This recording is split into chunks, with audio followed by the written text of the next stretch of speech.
हम बात करते हैं दिल्ली धमाकों की। लाल किले के पास जो धमाका हुआ, जिसकी जांच चल रही है।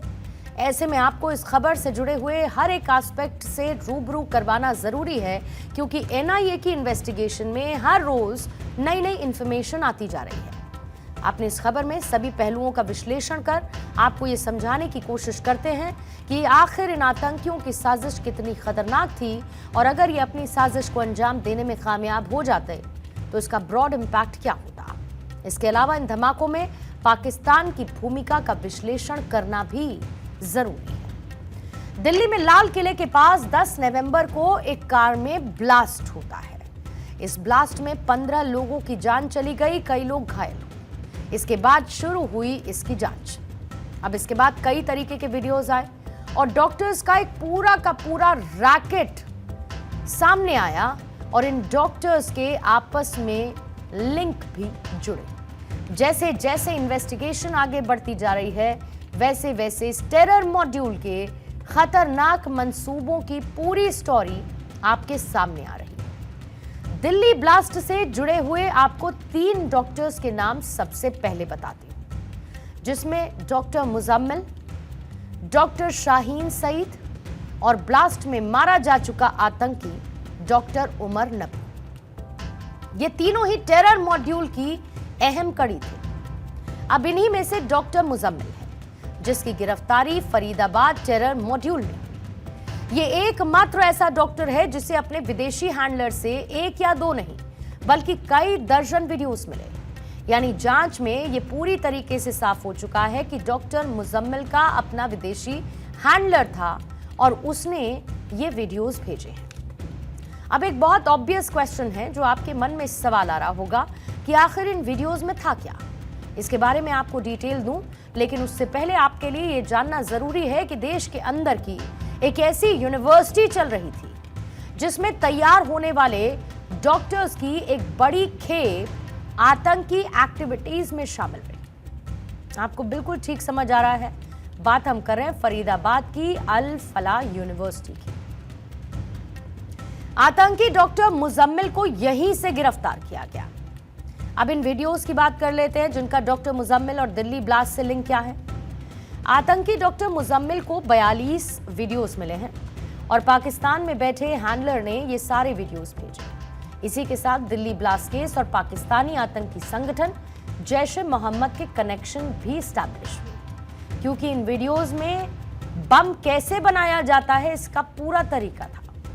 इसे भेजने वाले पाकिस्तानी आतंकी संगठन से जुड़े हैंडलर का नाम था हंजुल्ला।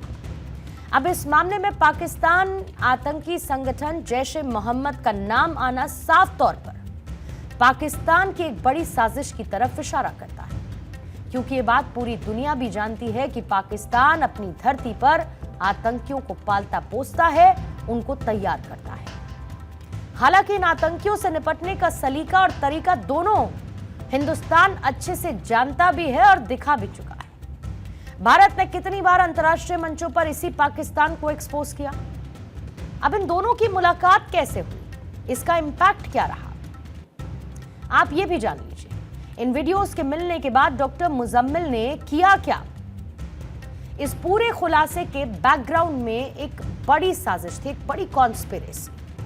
मौलवी इरफान को इस पूरी साजिश का मास्टरमाइंड बताया जा रहा है। सोर्सेज ये बताते हैं कि इस मौलवी ने ही दिल्ली ब्लास्ट की स्क्रिप्ट तैयार की। मौलवी इरफान ने डॉक्टर मुजम्मिल और जैश के हैंडलर को जम्मू के शोपिया में मिलवाया, और इसी के बाद सभी ने मिलकर व्हाइट कॉलर टेरर मॉड्यूल को तैयार किया। फिर धीरे धीरे कई डॉक्टर्स इस साजिश का हिस्सा बनते चले गए।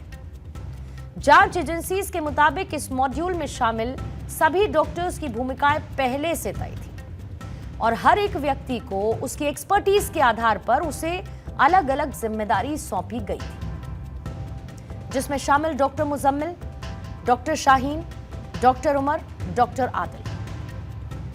अब आप ये भी जानिए कि डॉक्टर मुजम्मिल जो बाकी के डॉक्टर्स को इस नेटवर्क से जोड़ रहा था, वो विस्फोटक बनाने के काम में माहिर हो चुका था। कैसे वो विस्फोटक तैयार करता था। डॉक्टर मुजम्मिल आटा चक्की से पहले यूरिया को पिसवाता था, फिर फरीदाबाद के धौज गांव में रहने वाले एक टैक्सी ड्राइवर के घर से आटा चक्की बरामद की गई। ये सारे के सारे डॉट्स कनेक्ट होते गए। इसी टैक्सी ड्राइवर के घर से रिफाइनर मशीन मिली जिससे यूरिया को और ज्यादा बारीक किया जाता है, महीन बनाया जाता है।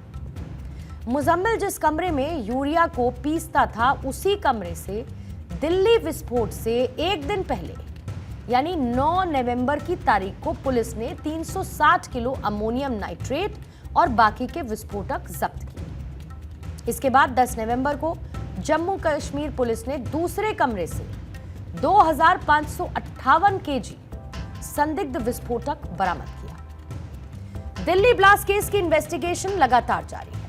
इस केस से जुड़े हुए डॉक्टर मुजम्मिल की खतरनाक साजिश और विदेशी हैंडलर की भूमिका, इसकी पूरी दास्तां आपने सुनी। लेकिन साथ ही इस जांच में फंसे एक और आरोपी मौलवी इरफान ने भी बहुत बड़े चौंकाने वाले खुलासे किए।